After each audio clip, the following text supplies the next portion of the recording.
Hello, hello, hello. This is Brandon, and welcome to another Sheena Easton album review. And what? Oh yeah, my beard's gone. The last Sheena Easton album was so terrible, it just fell off. So this is what you're gonna have to deal with. Okay, so I'm excited, but I'm nervous to be moving on with this next album because I did not like this album at all. I've loved these, did not like it.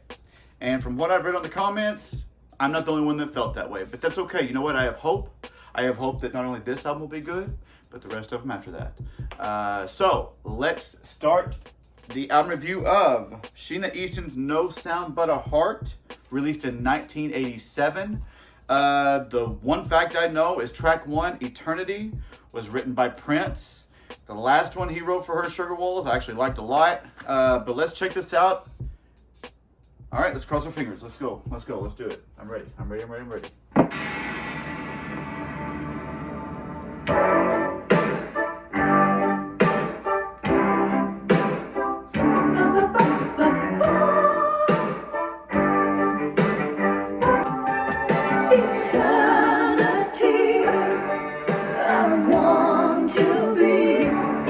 Beginning, middle, and end to every story told.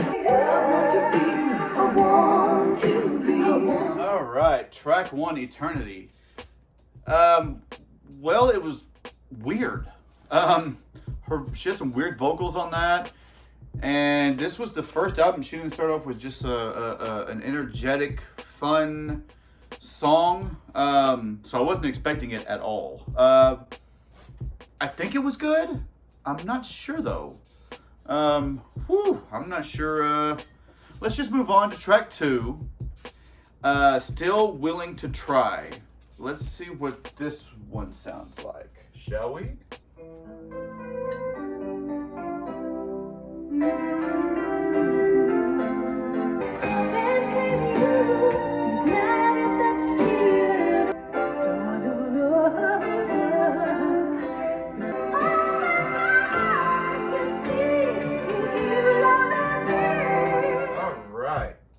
Track 2, Still Willing to Try. Welcome back, Sheena. This is what Do You was missing on the entire album. A song to really remind you how great of a singer she is, how great her vocals are. Do You did not have any of that on any of the songs. And now she's back. She's reminding you, hey, I can sing. And I really, really enjoyed that song. So thumbs up for Still Willing to Try. All right, let's go straight to track 3, Still in Love.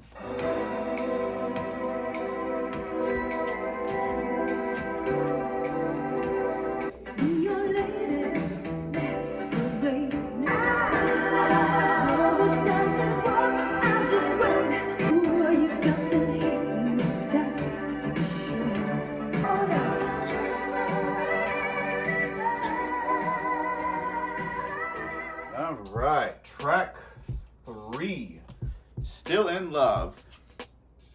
I wasn't sure I was going to like it at first, when it first came on, but as soon as I heard the background vocals on that, on the chorus, it was awesome, and I did enjoy the rest of the song after that. So thumbs up for Still in Love. Track 4, Wanna Give My Love. Let's check it out.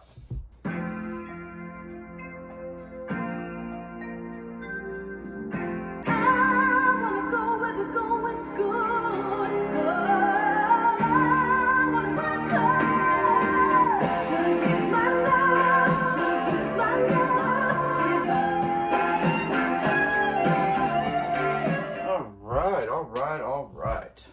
Track 4, Wanna Give My Love. I mean, her vocals were great on that song. She was holding out some notes. And it sounded great. I feel like so far, though, this album hasn't been fun. Like, some of these other albums were fun, and she had those fun, energetic songs on it. I feel like I still haven't heard that from this album so far. Now, don't get me wrong, I love it a whole lot more than the album that not be named. But anyways, you know what though? I'm not gonna. Let's just wait. I'm gonna wait. Let's go to track 5, The Last to Know. Last track on this side. Let's check it out.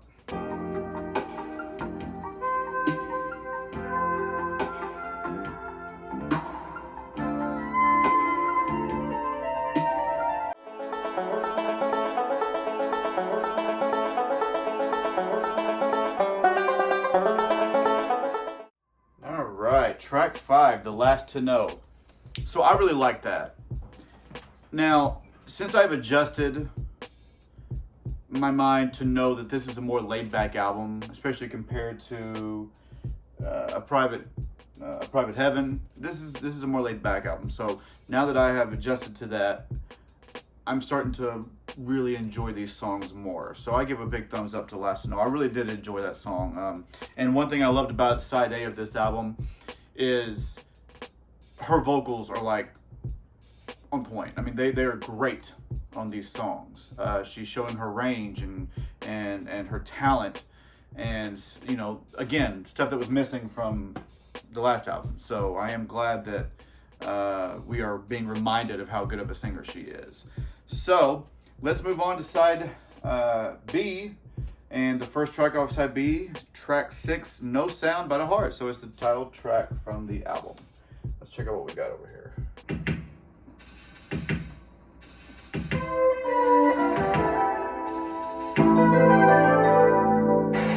Afraid that I won't last. So say no words.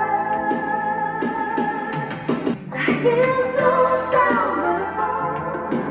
Beating songs through every breath. All right, that was track 6, No Sound But a Heart. It was okay.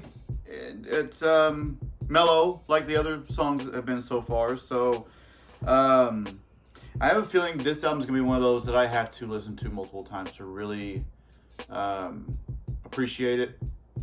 And it's hard to judge these with a first listen. But it's been fine. Like, it's been very laid back. And honestly, I didn't know what to expect after hearing what I heard last time. So I guess if I'm looking at it that way, it's been a good album so far. So let's go to track 7, What If We Fall in Love.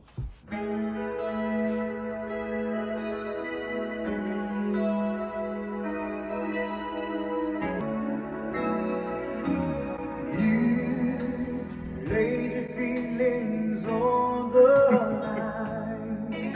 What if we fall in love? What if we can't get high? Only fools ask, what if we fall in love? Yeah, that sounds like people rising. All right. Track 7, What If We Fall in Love? Okay, so I was not expecting to hear a male voice. That surprised me. And I had my son look it up. That was apparently Eugene Wilde that duetted with her. Well, I love harmonies of any kind. That was a nice surprise. I really enjoyed that song. And they reminded me of a lot of the duets that came out later in the decade of the 80s. But yeah, that was a great track. Thumbs up for What If We Fall in Love. Let's move on to track 8, No Ordinary Love. I'll make it a drinking game how many times she uses love in a title in this album. You know. No Ordinary Love. I don't think I've ever felt you like this. Know what I will do, but it's only you. Oh, baby, my love, you've given to me. I take my chances.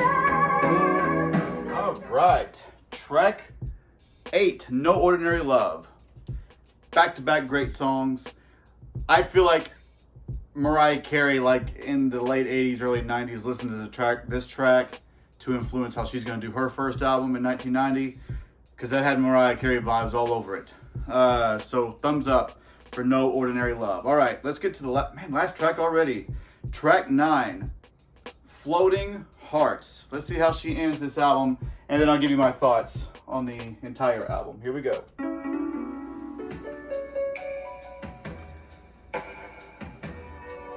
When I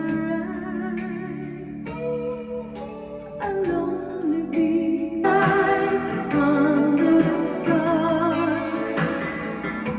Our pleasures were so easy then.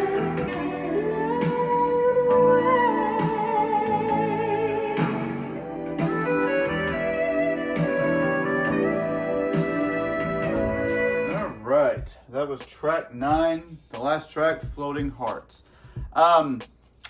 If this was the last song to any of her other albums, it would be terrible to me, but it fit with the rest of the album. So, it's one of my least favorite tracks on the album, but I get it. It fits right in with the others. So, what did I think of Sheena Easton's No Sound But a Heart? I'm so torn on this, because on the one hand, it's not fun.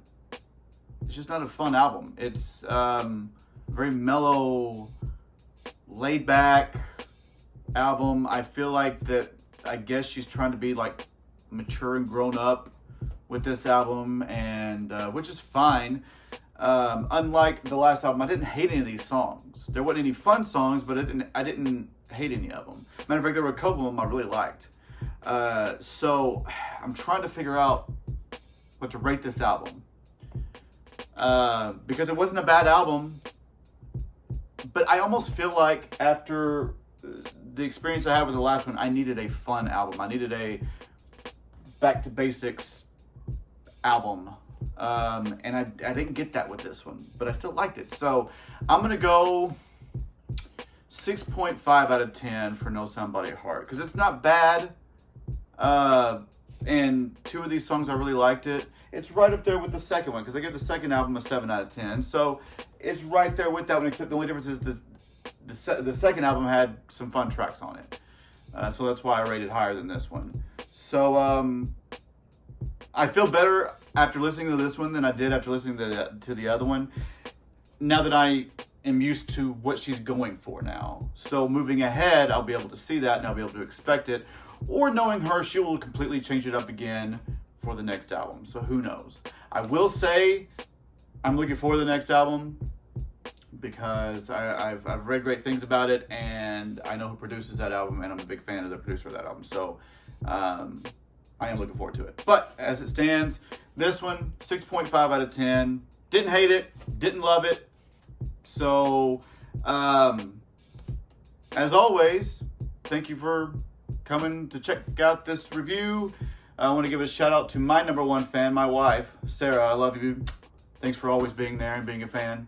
And yeah, here are the rankings of the tracks for this album.